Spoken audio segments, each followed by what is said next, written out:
আসসালামু আলাইকুম, শুভেচ্ছা সহ আমন্ত্রণ জানাচ্ছি দেশের এবং দেশের বাইরে সকল দর্শক শ্রোতাকে চ্যানেল আই সংবাদ আয়োজন নিয়ে বার্তা করতে রয়েছি আহমেদ মেহেদী হাসান। সংবাদের শুরুতেই চলুন জেনে নেওয়া যাক ফ্রেশ সোলাপ সংবাদ শিরোনাম। বাংলাদেশের অগ্রাধিকারগুলোকে প্রাধান্য দেবে ভারত, জানালেন নতুন হাই কমিশনার। সীমান্তে হত্যা বন্ধে সর্বোচ্চ চেষ্টার আশ্বাস। কিশোরগঞ্জের হাওড়ে অল ওয়েদার সড়ক উদ্বোধন, পরীক্ষা না হওয়ায় ডিজিটাল পাঠে মনোযোগী হতে প্রধানমন্ত্রীর আহ্বান। সারা দেশে ধর্ষণ ও নারী নির্যাতন বিরোধী বিক্ষোভ অব্যাহত, প্রভাবশালীদের প্রশ্রয়ে অপরাধিতা পার পেয়ে যায় অভিযোগ। এবং কর্ণফুলী টানেল প্রকল্পের প্রামাণ্যচিত্র নির্মাণে চ্যানেল আইয়ের সাথে সেতু বিভাগের চুক্তি, শিক্ষণীয় দলিল হওয়ার সম্ভাবনা।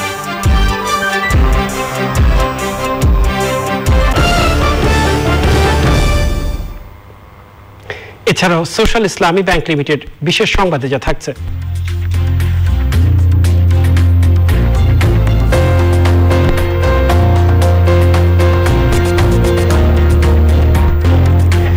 যুক্তরাষ্ট্রের ইয়েল ইউনিভার্সিটির অধ্যাপক কবি লুইস গ্লুকের সাহিত্যে নোবেল পাওয়ার খবর।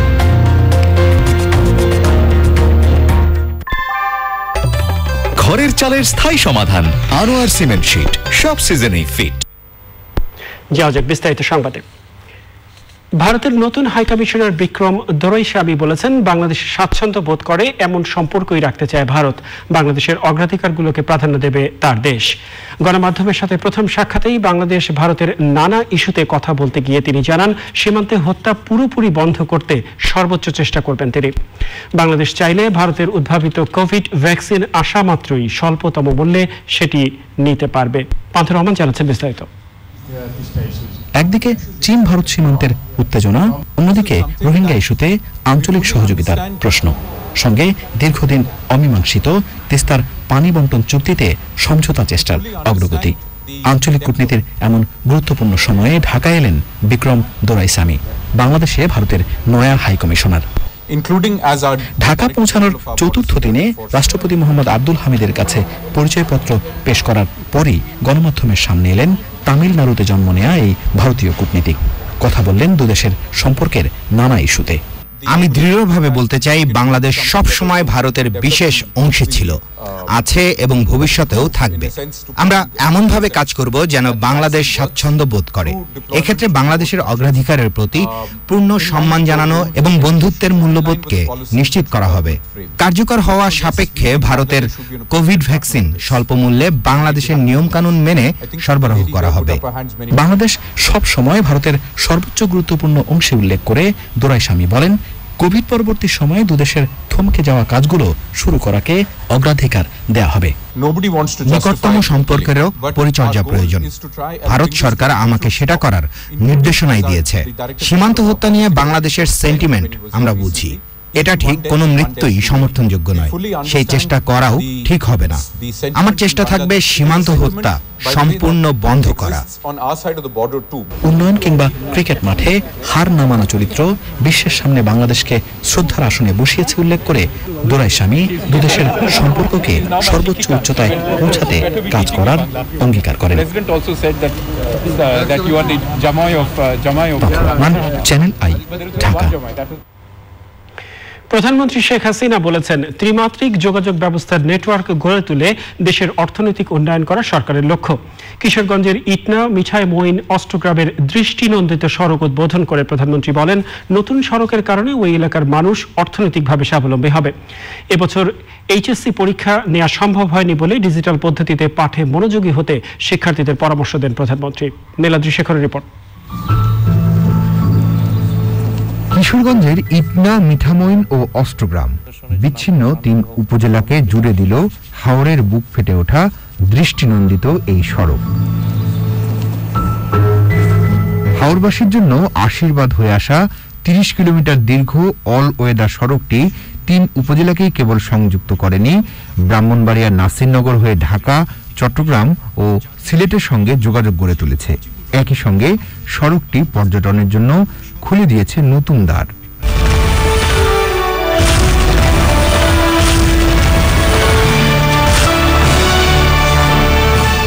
গণভবন থেকে ভিডিও কনফারেন্সের মাধ্যমে অল ওয়েদার সড়কের উদ্বোধন করে প্রধানমন্ত্রী শেখ হাসিনা সড়ক নির্মাণে রাষ্ট্রপতির আন্তরিকতার কথা স্মরণ করে বলেন, এটি কিশোরগঞ্জের মানুষের জন্য মুজিব বর্ষের উপহার।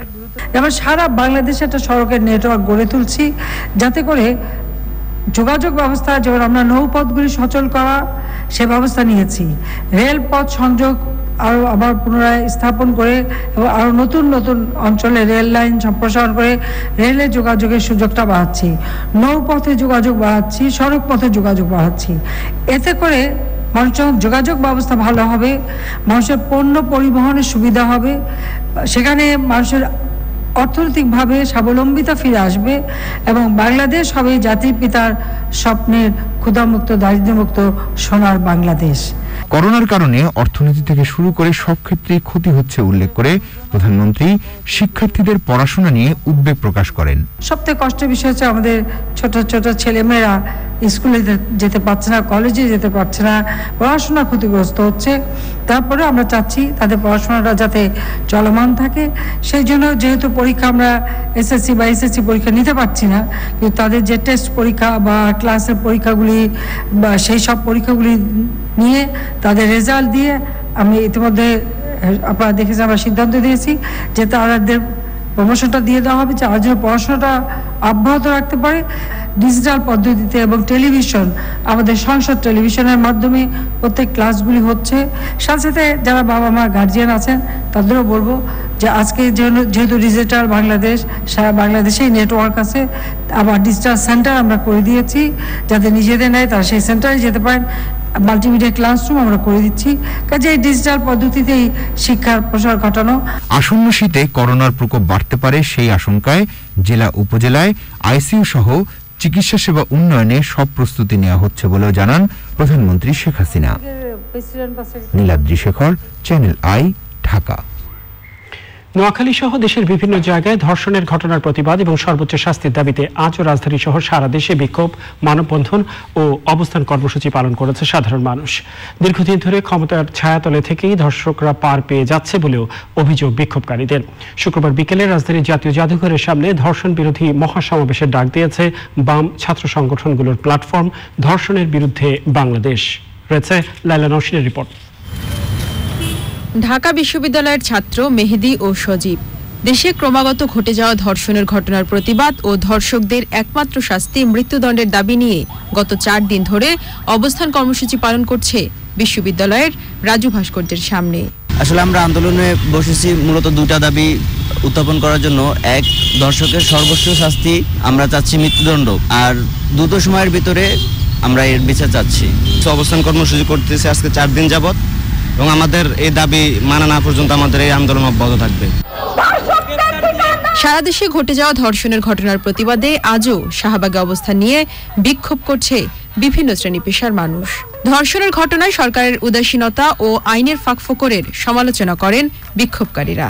আমি যাতে সারা দেশের যে কোনো জায়গায় যে কোনো সময় নির্দ্বিধায় নিরাপদে চলাফেরা করতে পারি। আমাদের মা বোনরা কি শান্তিমতো বের হতে পারবে না? আমাদের মা বোনরা কি সেফটি না? আমাদের সোনার বাংলা 1971 সালে যুদ্ধ করেছি আমরা সোনার বাংলা, স্বাধীন বাংলা পাওয়ার জন্য। সেই দেশে ধর্ষণ কেন? এই যে ধর্ষণগুলো একটারও বিচার হয়নি, যে মানুষগুলো আজকে ধর্ষক হয়ে দাঁড়াচ্ছে তাদের পিছনে আমরা দেখছি প্রত্যেকটার পিছনে বড় ধরনের রাজনৈতিক ব্যাকআপ রয়েছে। সারা বাংলাদেশের মানুষকে এগিয়ে আসতে হবে, লড়তে হবে, ঘুরে দাঁড়াতে হবে এবং আমাদেরকে একসাথে স্লোগান তুলতে হবে যে আমরা ধর্ষকদের বিরুদ্ধে আমাদের যে লড়াই, সে লড়াইটা চলছে। নারী ধর্ষণ, নিপীড়ন ও নির্যাতনের বিরুদ্ধে বাংলাদেশ শিল্পকলা একাডেমির সামনে অবস্থান কর্মসূচি ও প্রতিবাদী আলোর মিছিল করেছে বাংলাদেশ পথনাটক পরিষদ। বহু মানুষের দাবি হয়ে উঠেছে, নানান জায়গা থেকে এই দাবি এসেছে যে ধর্ষণের সর্বোচ্চ শাস্তি বা একমাত্র শাস্তি মৃত্যুদণ্ড হওয়া উচিত। ধর্ষণের প্রতিবাদে সুনামগঞ্জ, রংপুর, নোয়াখালী, মানিকগঞ্জ, যশোর সহ দেশের বিভিন্ন জেলায় বিক্ষোভ করেছে সাধারণ মানুষ। লাইলা নওশিন, চ্যানেল আই, ঢাকা। ছাত্র অধিকার পরিষদের আহ্বায়ক হাসান আল মামুন, ডাকসুর সাবেক ভিপি নুরুল হক নূর সহ অন্যদের দ্রুত গ্রেফতার দাবিতে রাজু ভাস্কর্যের সামনে অনশনে বসেছেন ঢাকা বিশ্ববিদ্যালয়ের নির্যাতিত ছাত্রী ও তার কয়েক সহপাঠী। জনপ্রিয়তার কারণে আসামিরা যাতে পার পেয়ে না যায় সেই বিষয়ে প্রশাসনের হস্তক্ষেপ কামনা করেন ওই শিক্ষার্থী। তিনি বলেন, যতদিন আসামিদের গ্রেফতার করা হবে না ততদিন পর্যন্ত তার এই কর্মসূচি চলবে।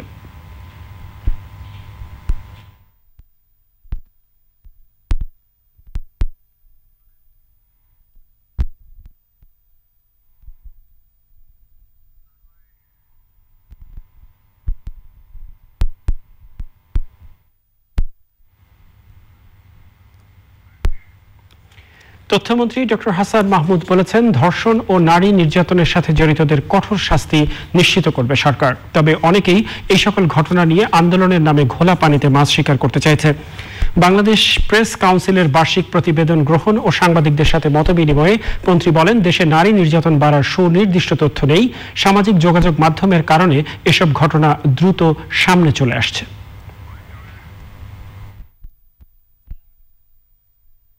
ঘটনাটি ঢাকা পড়ে যেত যদি সামাজিক যোগাযোগ মাধ্যমে এটি না আসতো। সামাজিক যোগাযোগ মাধ্যমে আসার পর তারপর টেলিভিশন সহ অন্যান্য মিডিয়া সক্রিয় হয়েছে। অবশ্যই এই ঘটনাগুলো অনবরত সরকার সবসময় ব্যবস্থা নিয়ে আসছে। অতীতের কথা চিন্তা করুন, বিএনপি যখন ক্ষমতায় ছিল তখন দলগতভাবে যখন ধর্ষণ করা হয়েছে, দলগতভাবে গ্রাম অবরুদ্ধ করে যখন ধর্ষণ করা হয়েছে, তাদের বিরুদ্ধে কোনো ব্যবস্থা গ্রহণ করা হয়নি। আওয়ামী লীগ সরকার, শেখ হাসিনার সরকার ব্যবস্থা গ্রহণ করছে। সিলেট ও নোয়াখালী সহ সারা দেশে ধর্ষণ ও নারী নির্যাতনের ঘটনার প্রতিবাদে জাতীয় প্রেস ক্লাবের সামনে অবস্থান কর্মসূচি করেছে বিএনপির নারী ও শিশু অধিকার ফোরাম। অনুষ্ঠানে প্রধান অতিথির বক্তৃতায় বিএনপি মহাসচিব মির্জা ফখরুল ইসলাম আলমগীর বলেছেন, অবৈধ ক্ষমতায় টিকে থাকতেই অপরাধীদের আশ্রয় প্রশ্রয় দিচ্ছে সরকার। আইন শৃঙ্খলা সহ কোনো জায়গাতেই সরকারের নিয়ন্ত্রণ নেই। বিএনপির স্থায়ী কমিটির সদস্য বেগম সেলিমা রহমানের সভাপতিত্বে অনুষ্ঠানে বক্তৃতা করেন গয়েশ্বরচন্দ্র রায়, মাহমুদুর রহমান মান্না ও অন্যরা।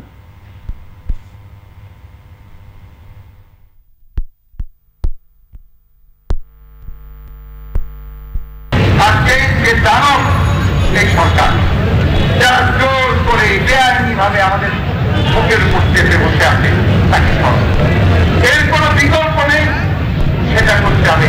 আমরা জনগণকে সঙ্গে নিয়ে ঐক্যবদ্ধ আন্দোলনের মধ্য দিয়ে এই সরকারকে সরিয়ে সত্যিকার অর্থে একটি নিরপেক্ষ সরকার গঠন। করোনা ভাইরাসে বুধবার দুপুর থেকে গত 24 ঘন্টায় দেশে 20 জনের মৃত্যু হয়েছে। এ পর্যন্ত মোট মৃত্যু হয়েছে 5460 জনের। মৃত্যুর হার 1.46%। 24 ঘন্টায় সুস্থ হয়েছেন 1685 জন। এ পর্যন্ত মোট সুস্থ 2,88,316। সুস্থতার হার 76.97%। এ পর্যন্ত মোট আক্রান্ত 3,74,592 জন। নমুনা সংগ্রহ হয়েছে 12,572 জনের এবং পরীক্ষা হয়েছে 572 জনের এবং পরীক্ষা হয়েছে 12,605টি। এই সময় আক্রান্ত শনাক্ত হয়েছেন 1,441 জন। শনাক্তের হার 11.43%।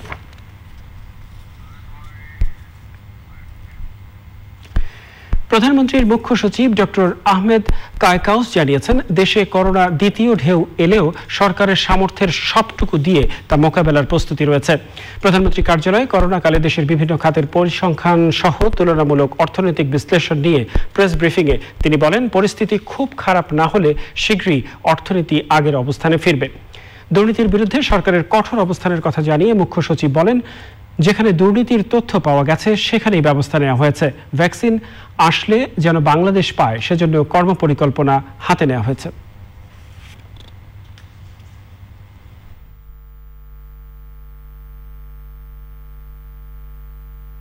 সরকারের তরফ থেকে তো সবগুলি সেগুলি নেওয়া হয়েছে, সরবরাহ করা হচ্ছে।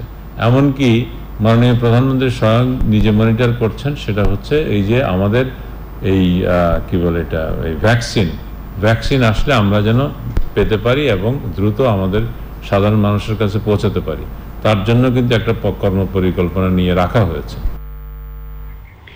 নমুনা পরীক্ষা অনুযায়ী 11.43 শনাক্তের হার নিয়ে করোনা ভাইরাস মহামারীর 8ম মাস শুরু করল বাংলাদেশ। স্বাস্থ্য খাতের বিশেষজ্ঞরা বলছেন, মহামারী মোকাবেলায় শতভাগ সফল না হলেও দেশে করোনার সংক্রমণ ও মৃত্যুর ঊর্ধ্বগতি নিয়ন্ত্রণে রাখা গেছে। জানাতুল বাকি একেকার রিপোর্ট। দেশে প্রথম করোনা রোগী শনাক্ত হয়েছিল 8ই মার্চ। এই পর্যন্ত আক্রান্ত হয়েছেন 3,74,592 জন।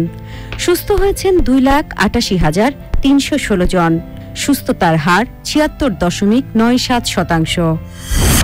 করোনা ভাইরাসে বুধবার থেকে 24 ঘন্টায় 20 জনের মৃত্যু হয়েছে। এই পর্যন্ত মৃত্যু হয়েছে 5,460 জনের। মৃত্যুর হার 1.46%। চিকিৎসকরা বলছেন, বিশেষত টেলিমেডিসিন সেবার কারণে রোগীরা বাসায় থেকেও প্রাথমিক অবস্থায় চিকিৎসা পেয়েছে। ফলে মৃত্যুর হার কমানো গেছে। আমার এখানটাকে কিন্তু দেখে আপনি কিন্তু বাংলাদেশের বা ঢাকা শহরটা পর্যালোচনা করতে পারবেন না, কারণ এখানে আরও অনেক দিন পর্যন্ত আমাদের এখানে রুগীরা আসবে, কারণ সবাই তো আমাদের এখানে ফাইনালি রেফার করছে। এখনও যেমন আমার এখানে ধরেন 600 পেশেন্ট আছে, মডারেটলি সিরিয়াস এবং সিরিয়াস পেশেন্ট কোভিড। তো it's a very big number. এটা আমরা বলবো যে বিগ হলেও এটি ধরে নেন যে ঢাকার অন্য জায়গায় কিন্তু অত সংখ্যক নাই। মৃত্যুর হার আমাদের এখন অনেক কম।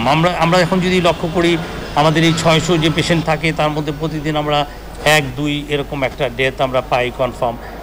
কোনো সময় হয়তো 3 হয়েছে, শুরুতে একটু বেশি ছিল, বাট এটা কিন্তু আমরা খুব ভালোভাবে নিয়ন্ত্রণ করছি। সেক্ষেত্রে আমাদের যে ট্রিটমেন্ট প্রোটোকলটা আমরা ফলো করেছি প্রথম থেকে। সংশ্লিষ্টরা জানান, দেশে প্রথম করোনা ভাইরাসে আক্রান্ত শনাক্তের পর তৃণমূল পর্যায়ের স্বাস্থ্য কেন্দ্রগুলোকে কোভিড-19 চিকিৎসায় সম্পৃক্ত করা, চিকিৎসকদের জন্য গাইডলাইন তৈরি করা ও লোকবল নিয়োগ সহ নানা উদ্যোগের সুফল পাওয়া যাচ্ছে।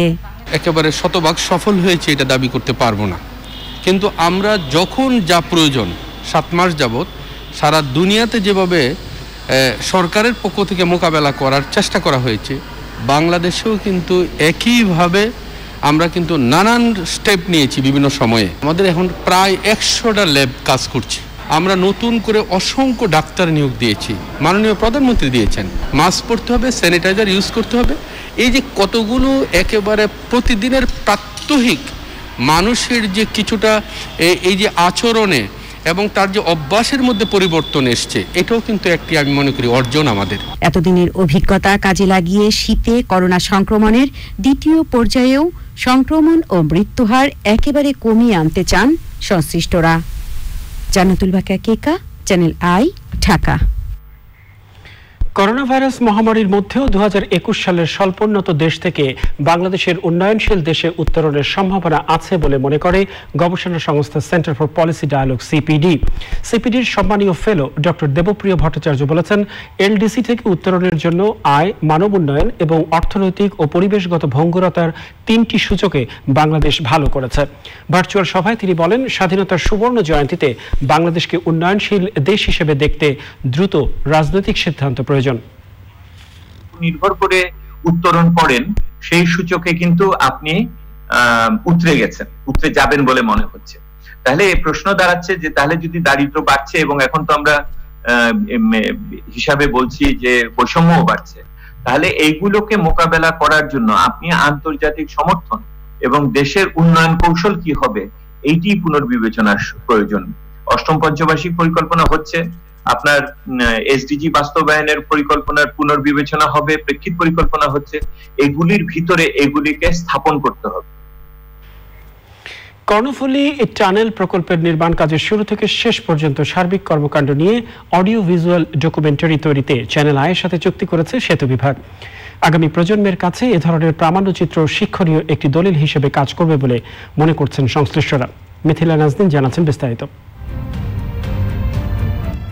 চট্টগ্রামের কর্ণফুলী নদীর উপর নির্মাণাধীন টানেল প্রকল্প দক্ষিণ পূর্ব এশিয়ার প্রথম টানেল প্রকল্প। চট্টগ্রাম শহরে যানজট নিরসন সহ বহুমুখী যোগাযোগ ব্যবস্থার পথ সুগম করবে এই টানেল। টানেলের নির্মাণ কাজের অগ্রগতি এবং এর আর্থসামাজিক প্রভাব নিয়ে অডিও ভিজুয়াল ডকুমেন্টারি তৈরি করতে চ্যানেল আইয়ের সাথে চুক্তি স্বাক্ষর করল সড়ক পরিবহন ও সেতু মন্ত্রণালয়ের সেতু বিভাগ। পদ্মা সেতুর ক্ষেত্রেও তারা এই কাজটি করছে, একই সাথে আমাদের টানেলের ক্ষেত্রেও তারা এই কাজটি করছে। আমি অবশ্যই বিশ্বাস করি যে চ্যানেল আই গুণগত মান বজায় রেখে একটি মানসম্পন্ন, যদি আসলে আমাদের বিভিন্ন দূতাবাসে, আপনার অবগতির জন্য আমি জানাতে চাই, আমাদের বিভিন্ন দূতাবাসে অর্থাৎ বাংলাদেশের বিশ্বের প্রায় 180টি দেশে আমাদের দূতাবাস বা তার কাউন্সিল অফিস আছে, সেখানে কিন্তু আমরা এটা সিডি করে পাঠাবো আমাদের পদ্মা সেতুর, একই সাথে আমাদের টানেলের। 3.5 বছর মেয়াদী এই চুক্তিতে সাধারণ মানুষকে কাজের অগ্রগতি সম্পর্কে জানাতে প্রতি 3 মাস পর পর অডিও ভিজুয়ালের মাধ্যমে তুলে ধরবে চ্যানেল আই। এই চুক্তির ফলে আমাদের ইতিমধ্যে যে কাজকর্মগুলো হয়ে গেছে, যেটা আমরা বলি ব্যাকলগ, সেই কাজগুলো আমাদের কাছে যে তথ্য আছে সেই তথ্যগুলো ওনারা সংগ্রহ করে একটা শুরু থেকে একটা ডকুমেন্টেশন করবেন। পরবর্তীতে পাঠ্যসূচিতেও এই প্রামাণ্যচিত্র অন্তর্ভুক্ত হবে বলে জানিয়েছেন সংশ্লিষ্টরা। Mithila Naznin, channel I, Dhaka. এ পর্যায়ে আই স্পোর্টস।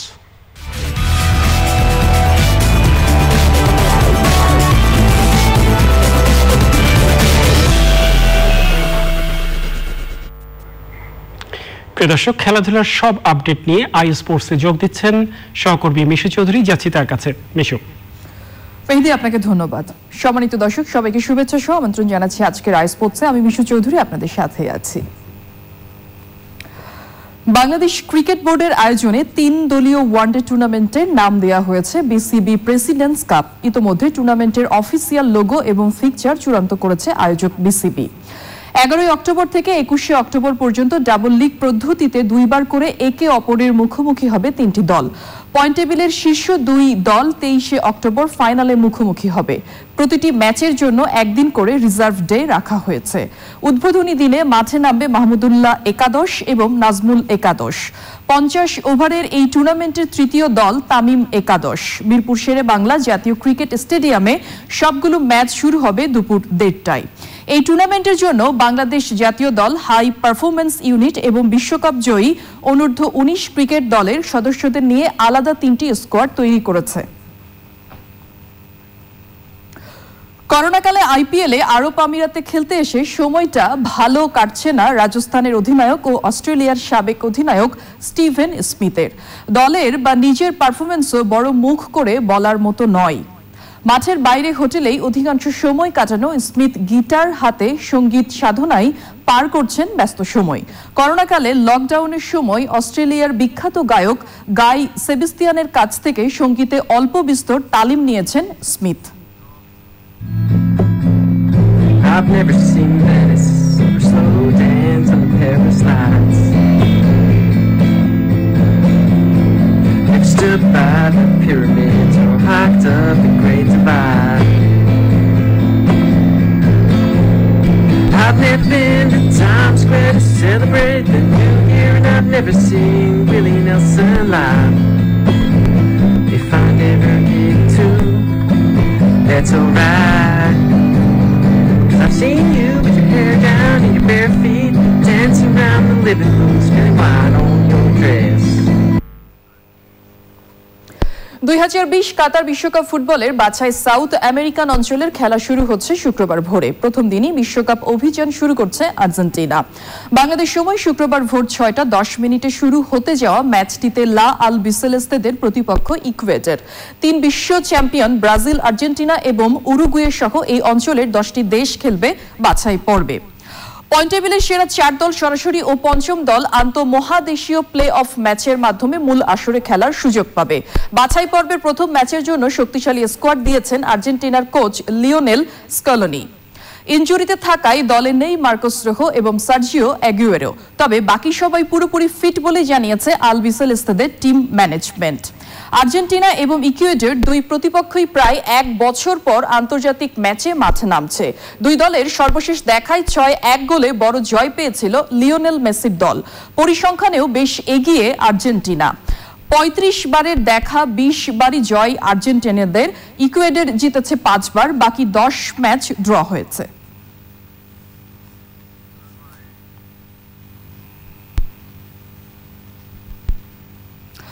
দুবাইয়ে চলছে আইপিএল এর কিংস 11 পাঞ্জাব এবং সানরাইজার হায়দ্রাবাদের খেলা। সানরাইজার্স হায়দ্রাবাদের দেয়া 202 রানের টার্গেটে ব্যাট করছে কিংস 11 পাঞ্জাব।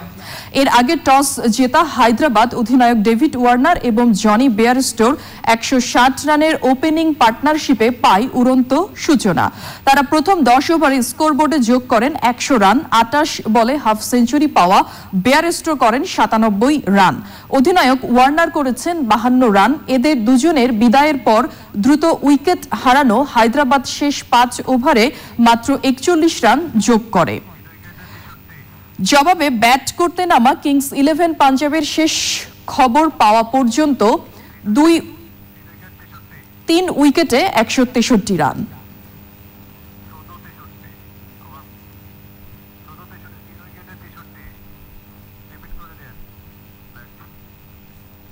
সম্মানিত দর্শক, এই ছিল আমাদের আজকের আই স্পোর্টসে। আপনাদের সবাইকে ফিরে নিয়ে যাচ্ছি মূল সংবাদে মেহেদীর কাছে।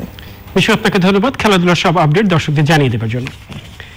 এ পর্যায়ে জানাবো মার্কিন নির্বাচন 2020 প্রসঙ্গ।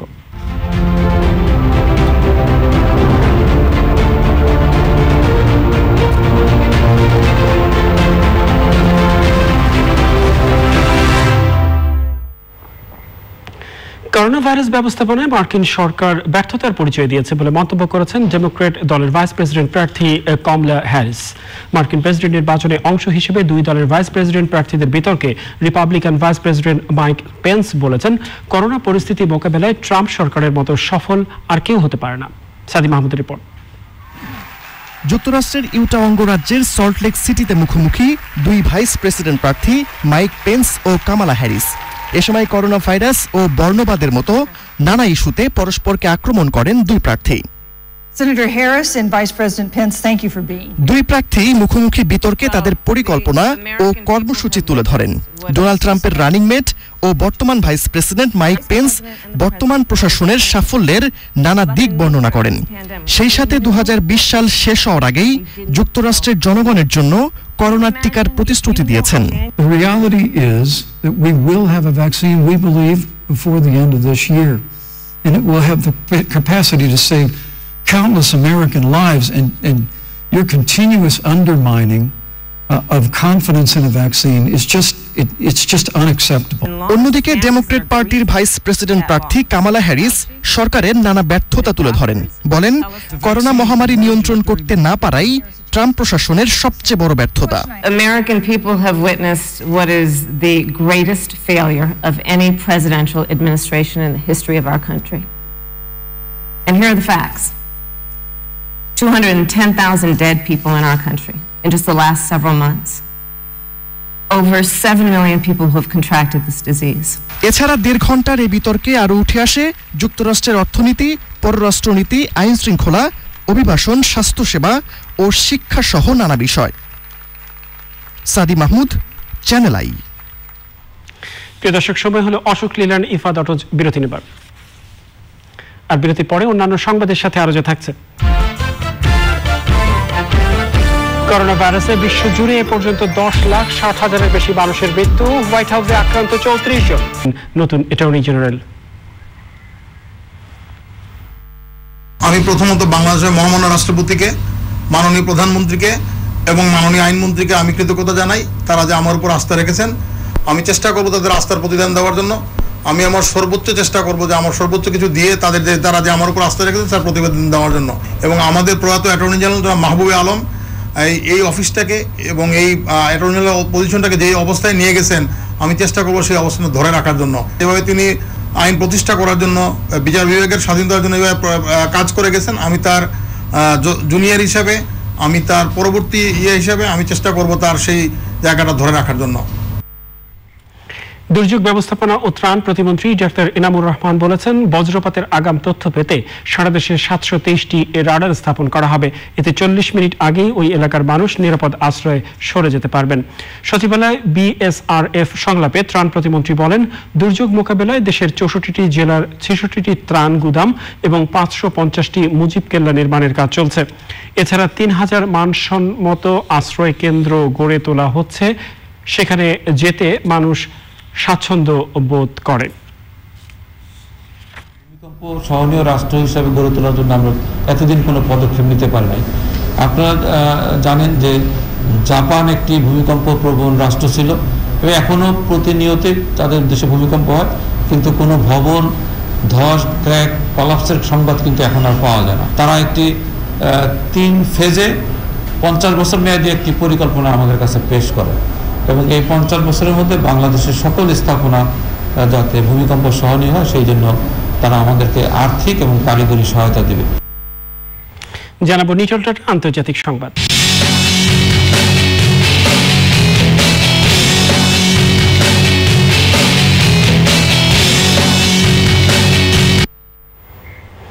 করোনা ভাইরাসে বিশ্বজুড়ে 10,60,000 বেশি মানুষ প্রাণ হারিয়েছেন এবং আক্রান্ত শনাক্ত হয়েছে 3,63,00,000-এরও বেশি। এখন পর্যন্ত সুস্থ হয়েছেন প্রায় 2,74,00,000 মানুষ।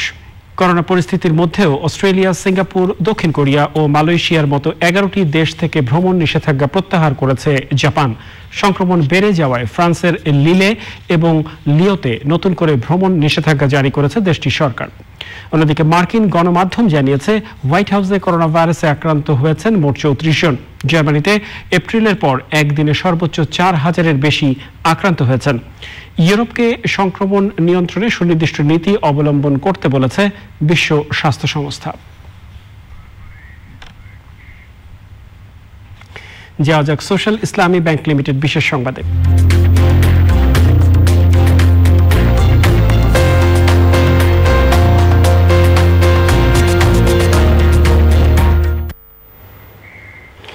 এবছর সাহিত্যে নোবেল পুরস্কার পেয়েছেন মার্কিন কবি লুইস গ্লুক।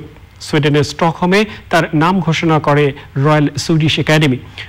নোবেল কমিটি জানিয়েছে অসামান্য কাব্যিক ভাষা ও প্রতিভার জন্য তাকে সাহিত্যে নোবেল পুরস্কার দেওয়া হয়েছে। 1943 সালে নিউ ইয়র্কে জন্মগ্রহণ করা লুইস যুক্তরাষ্ট্রের ইয়েল বিশ্ববিদ্যালয়ের ইংরেজি সাহিত্যের অধ্যাপক। এর আগে 1993 সালে পুলিৎজার পুরস্কার এবং 2014 সালে ন্যাশনাল বুক অ্যাওয়ার্ড পান গ্লুক। এ পর্যন্ত তার 12টি কাব্যগ্রন্থ প্রকাশ হয়েছে। শুক্রবার শান্তিতে এবং সোমবার অর্থনীতিতে নোবেল পুরস্কার ঘোষণা করা হবে। এবার অর্থনীতি সংবাদ।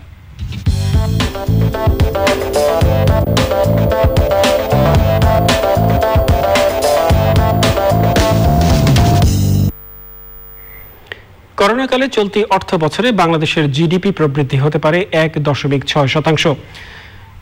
বিটেন অর ব্রোকেন শিরোনামে দক্ষিণ এশিয়ার 8 দেশ নিয়ে প্রকাশ করা প্রতিবেদনে এ পূর্বাভাস দিয়েছে বিশ্বব্যাংক। সংস্থাটি বলেছে, অদম্য মানুষ, গতিশীল বেসরকারি খাত এবং সরকারের সঠিক নীতি সহায়তার কারণে বাংলাদেশ করোনা ক্ষতি কাটিয়ে উঠতে শুরু করেছে। বিশেষ করে রপ্তানি এবং রেমিটেন্স এই দুইটি ক্ষেত্রে গত 3 মাসের সাফল্য অর্থনীতি পুনরুদ্ধারে বিষয়টিকে গতিশীল করেছে। কিন্তু অনানুষ্ঠানিক খাতে ব্যাপক হারে চাকরি হারানো সামাজিক অস্থিরতার ঝুঁকি তৈরি করছে বলেও মন্তব্য করেছে বিশ্বব্যাংক। জানাবো চট্টগ্রাম সংবাদ।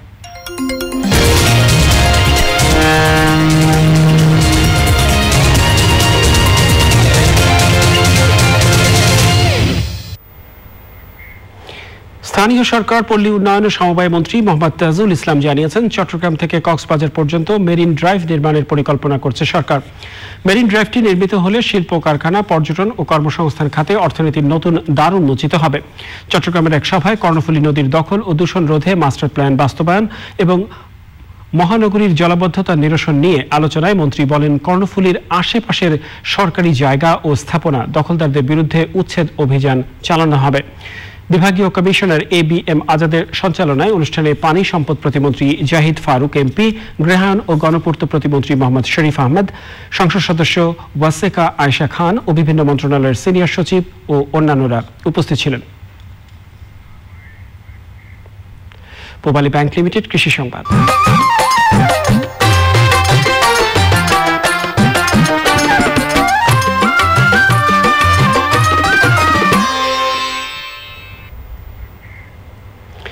দেশে ইলিশের উৎপাদন কয়েক গুণ বাড়লেও দেশীয় প্রজাতির মাছ কমে যাচ্ছে। মৎস্য অধিদপ্তরের হিসেবে এই মুহূর্তে প্রায় 118 প্রজাতির দেশীয় মাছ বিলুপ্ত হয়েছে। মৎস্য ও প্রাণী সম্পদ মন্ত্রী বলেছেন, মাছের প্রজাতি রক্ষায় উদ্যোগ নিয়েছে সরকার। রিপোর্টে আরো জানাচ্ছেন দানিয়েল সুজিত বোস। দক্ষিণাঞ্চলে অমাবস্যা ও পূর্ণিমায় সব নদী খালেই নেট জাল দিয়ে অবাধে পোনা ধরা চলছে। পোনা ধরার নিষেধাজ্ঞা এখানে যেন কথার কথা। মাছের বাজারে গিয়ে জানা যায়, এরই মধ্যে বিলুপ্ত হয়ে গেছে অনেক দেশি মাছ। রয়না মাছ মানে বেদা মাছ আগে সারা বাংলাদেশের সব জায়গায় ছিল, এখন ওইগুলো আর পাওয়া যায় না, ওইগুলো নাই। তার মানে ধানের ভিতরে যে সময় বিষ মারে ওই বিষ